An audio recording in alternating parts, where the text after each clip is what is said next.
Strengthening Faith 46. I had a thought which I wanted to share. I was pondering over the following verse of the Holy Quran, chapter 41 Fussilat, verse 53. We will show them our signs in the horizons and within themselves until it becomes clear to them that it is the truth. All Muslims have faith in Islam, but the strength of their faith varies from person to person. For example, the one who follows the teachings of Islam because their family told them to is not the same as the one who believes in it through evidence. A person who has heard about something will not believe in it in the same way as the one who has witnessed the thing with their own eyes. As confirmed in a narration found in Sunan Ibn Majah, number 224, gaining useful knowledge is a duty on all Muslims. One of the reasons for this is that it is the best way a Muslim can strengthen their faith in Islam.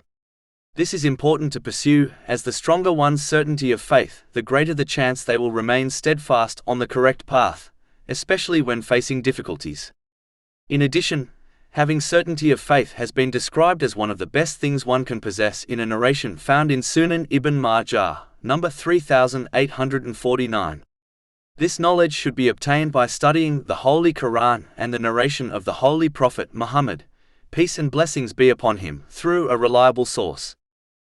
Allah, the Exalted, did not only declare a truth in the Holy Quran, but He also provided evidence for it through examples.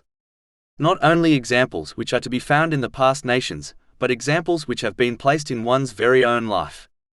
For example, in the Holy Quran, Allah, the Exalted, advises that sometimes a person loves a thing, even though it will cause them trouble if they obtained it. Similarly, they might hate a thing while there is much hidden good in it for them. Chapter 2 Al-Baqarah, verse 216. But perhaps you hate a thing and it is good for you, and perhaps you love a thing and it is bad for you. And Allah knows while you know not. There are many examples of this truth in history, such as the Pact of Hudaybah. Some Muslims believed this pact, which was made with the non-Muslims of Mecca, would completely favor the latter group. Yet, history clearly shows that it favored Islam and the Muslims. This event is discussed in the narrations found in Sahih Bukhari, numbers 2731 and 2732. If one reflects on their own life, they will find many examples when they believed something was good when it was actually bad for them, and vice versa. These examples prove the authenticity of this verse and help one's faith strengthen. Another example is found in chapter 79 and Naziat, verse 46. It will be, on the day they see it, Judgment Day, as though they had not remained in the world, except for an afternoon or a morning thereof. If one turns the pages of history, they will clearly observe how great empires came and went. But when they left, they passed away in such a way, as if they were only on earth for a moment.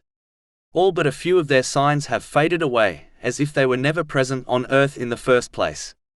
Similarly, when one reflects on their own life, they will realize that no matter how old they are, and no matter how slow certain days might have felt, overall their life so far has passed in a flash. Understanding the truthfulness of this verse strengthens one's certainty of faith, and this inspires them to prepare for the hereafter before their time runs out. The Holy Quran and the narration of the Holy Prophet Muhammad, peace and blessings be upon him, are full of such examples. Therefore, one should strive to learn and act on these divine teachings so that they adopt certainty of faith. The one who achieves this will not be shaken by any difficulty they face, and will remain steadfast on the path which leads to the gates of paradise.